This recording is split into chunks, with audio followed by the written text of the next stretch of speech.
sige po. Mag-iingat ka. Dala ka ng bayang at tubo para di ka mas magasok. Ingat ka po.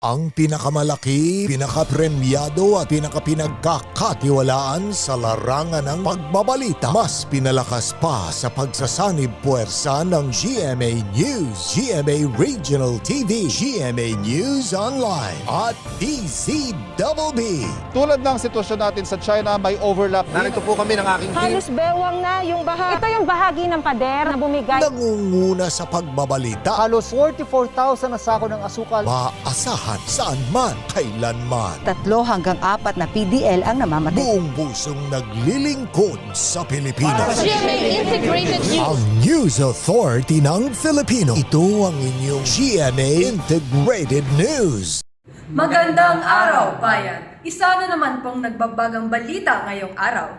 Patuloy ang paglakas ng bagyong Goring habang kumikilos patimog sa dagat sa silangan ng Cagayan de Oro. At dahil sa bagyo, nakataas ng signal number 3 sa northeastern ng Cagayan at sa extreme portion ng Isabela. Ayon sa pag-asa, mas posible itong lumakas at maging super typhoon sa susunod na mga araw. Mga kapuso, maging alerto po tayo sa mga posibleng landslide at flooding. Ito po ang mga lugar na maaaring prone sa landslide. Mountain Province, Benguet, Apayao, Nueva Vizcaya, Sander, Leyte at Cagayan.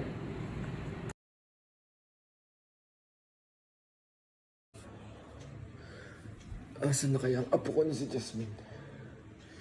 Hindi pa nakakauwi. 1 oras na ako nakalipas. Nag-aalala na ako sa kanya. Baka kung napaano na yun. Asan na kaya ang aking apo? Tawagan ko nga muna. Ayaw sumagot. Siya pa. Ayaw talaga.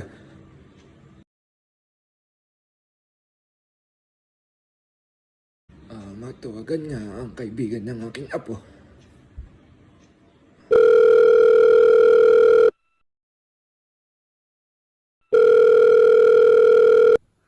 Oh, Lo, ba't po kayo napatawag? Hello, Iho. Nakita mo ba ang apo mo si Jasmine? Pasensya na ho. Hindi eh. Pero may usapan po kanina na may naaksidente dahil sa gumuhong lupa. Hindi po ba napasama si Jasmine doon? Naku, hindi ito pwede. Sana mabuti ang lagay niya.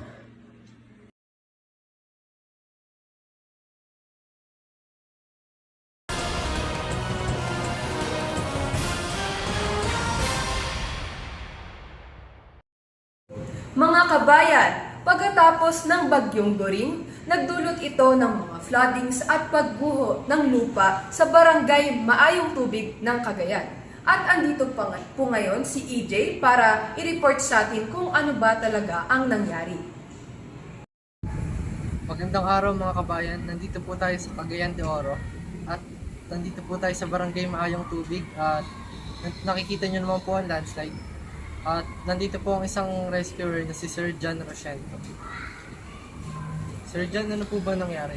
Ayon sa mamamayan ng barangay Maayong Tubig, gumuho daw ang lupa noong alas 4 ng hapon at dali-dali kami pumunta para tulungan ng mga sawi ng landslide. 4 ang biktima, 3 ang patay at isa ang nakaligtas. Pangalan ay Jasmine, ngunit si Jasmine ay wala pang malay. Nasaksihan natin ang banta ng landslide o pagguho ng lupa. Maging maalerto po tayo sa anumang oras. Kaya habang maaga, ano ba ang kinakailangan nating alamin bago, habang at pagkatapos ng landslide? Narito si Jacob Suarez upang ipahayag ito. Una, kung nakatira tayo malapit sa landslide-prone area, sumunod. siguraduhing may evacuation plan ng ating pamilya at komunidad, at siguraduhing matibay ang tahanan at nakatayong pader upang maging protektado. Pagkatapos, maging tutok sa balita para sa mga weather updates, warnings, and advisories. At panghuli, napakalaga po nito, ang go bag.